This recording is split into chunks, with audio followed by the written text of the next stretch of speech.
Hello friends, welcome to my channel. അപ്പോൾ ഞാൻ ഇന്ന് വന്നേക്കുന്നത് നമ്മുടെ മയോണൈസിൻ്റെ റെസിപ്പിയുമായിട്ടാണ്. വളരെ എളുപ്പത്തിൽ നമുക്ക് മിക്സിയിൽ തന്നെ മയോണൈസ് ഉണ്ടാക്കിയെടുക്കാൻ പറ്റും. അപ്പോൾ നമുക്കിതെങ്ങനെ ഉണ്ടാക്കുന്നതെന്ന് നോക്കിയാലോ. അപ്പോൾ നമുക്ക് നമ്മുടെ മയോണൈസ് ഉണ്ടാക്കാൻ തുടങ്ങാം. അതിനുവേണ്ടി ഞാനിവിടെ 2 മുട്ടയാണ് എടുത്തേക്കുന്നത്. നമുക്ക് ഈ മുട്ടയുടെ വെള്ളം മാത്രം ഒരു പാത്രത്തിലേക്ക് ഇട്ട് കൊടുക്കാം. മഞ്ഞക്കറി യൂസ് ചെയ്യണ്ട കേട്ടോ. മുട്ട എടുക്കുമ്പോൾ ഒരു കാര്യം ശ്രദ്ധിക്കണം, തണുത്ത മുട്ട ഉപയോഗിക്കരുത്. ഫ്രിഡ്ജിൽ നിന്ന് എടുത്ത പാടെ യൂസ് ചെയ്യരുത്. റൂം ടെമ്പറേച്ചറിൽ വന്നതിന് ശേഷം മാത്രം യൂസ് ചെയ്യുക.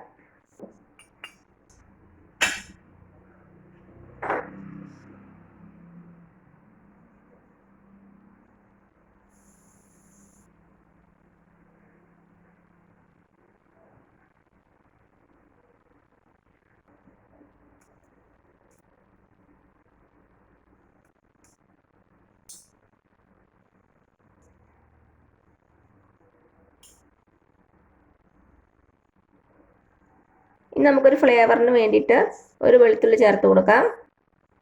ഇതിന് പകരമായിട്ട് നിങ്ങൾക്ക് ഒരു 1/4 ടീസ്പൂൺ കടുകെടുത്ത് നന്നായിട്ട് പൊടിച്ചിട്ട് ഇതിലേക്ക് ചേർത്തിട്ട് ഉണ്ടാക്കാം. നമുക്കൊന്ന് കട്ട് ചെയ്തിട്ട് കൊടുക്കാം. ഇനി ഇതിലേക്ക് നമുക്ക് 2 നുള്ള കുരുമുളക് പൊടി ചേർത്ത് കൊടുക്കാം. ഇനി ഇതിലേക്ക് 1 ടേബിൾ സ്പൂൺ നാരങ്ങാനീര്, കുറച്ച് ഉപ്പ് ചേർത്ത് കൊടുക്കാം. അവസാനമായിട്ട് നമുക്കിതിലേക്ക് ഒരു 2 നുള്ള പഞ്ചസാരയുടെ ചേർത്ത് കൊടുക്കാം.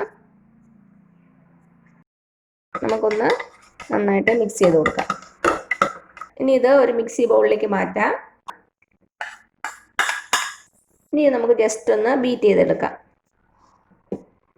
പൾസ് ബട്ടർ യൂസ് ചെയ്ത് നന്നായിട്ടൊന്ന് ബീറ്റ് ചെയ്തെടുത്താൽ മതി. അപ്പം എന്താ നന്നായിട്ടൊന്ന് ബീറ്റ് ചെയ്തു. അപ്പം എന്താ ഈ ഒരു പരുവത്തിലായിട്ടുണ്ട്.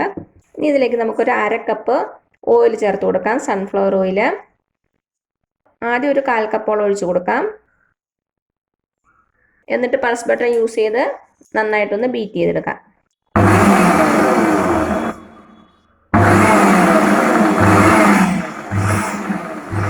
നമുക്ക് തുറന്നു നോക്കാം. ഇതാ ഈ ഒരു പരുവായിട്ടുണ്ട്. ഇനി ഇതിലേക്ക് നമുക്ക് ബാലൻസ് ഓയിലും കൂടെ ചേർത്ത് കൊടുക്കാം. ഇനി നമുക്ക് ഇതേപോലെ തന്നെ ബീറ്റ് ചെയ്തെടുക്കാം.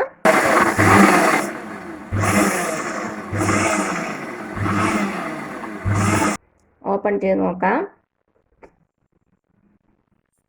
ഇതാ നമ്മുടെ മയോണൈസ് നല്ല ക്രീമി ആയിട്ട് വന്നിട്ടുണ്ട്. അപ്പം നിങ്ങൾക്ക് 1/2 കപ്പ് ഓയിൽ ഒഴിച്ചിട്ട് ഈ ഫോമിൽ വന്നില്ലെങ്കിൽ കുറച്ചുകൂടി ഓയിൽ ചേർത്തിട്ട് ബീറ്റ് ചെയ്തെടുക്കുക. ഇനി നമുക്കൊരു പാത്രത്തിലേക്ക് മാറ്റാം. ഉപ്പൊക്കെ ഒന്ന് ചെക്ക് ചെയ്ത് നോക്കുക.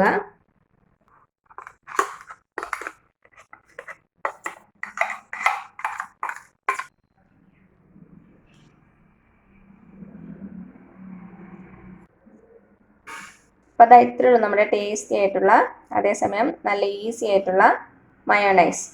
നല്ല ക്രീമി ആകുന്നവരെ ആവശ്യത്തിനുള്ള ഓയിൽ ഒഴിച്ചു കൊടുക്കുക. 1/2 കപ്പ് ഓയിൽ മതിയാകും. നന്നായിട്ട് ക്രീമി ആയിട്ട് വന്നില്ലെങ്കിൽ മാത്രം കുറച്ചുകൂടി ഓയിൽ ഒഴിച്ചു കൊടുത്ത് ബീറ്റ് ചെയ്തെടുക്കുക. അപ്പോൾ എല്ലാവരും ഒന്ന് ട്രൈ ചെയ്ത് നോക്കണേ. എന്നിട്ട് അഭിപ്രായങ്ങളൊന്നും അറിയിക്കാൻ മറക്കരുത്. അപ്പോൾ ഈ വീഡിയോ ഇഷ്ടമായാൽ താഴെ കാണുന്ന ചുമന്ന സബ്സ്ക്രൈബ് ബട്ടൺ ഒന്ന് പ്രസ് ചെയ്ത് സപ്പോർട്ട് ചെയ്യണേ. അപ്പോൾ അതിന് തൊട്ടടുത്തൊരു ബെല്ലൈക്കൻ വരും, അതും കൂടെ പ്രസ് ചെയ്ത് ഓൾ എന്നുള്ള ഓപ്ഷൻ കൊടുക്കുക. ഇനി പുതിയ റെസിപ്പി ആയിട്ട് വരുന്നവരേക്കും താങ്ക് യു സോ മച്ച്.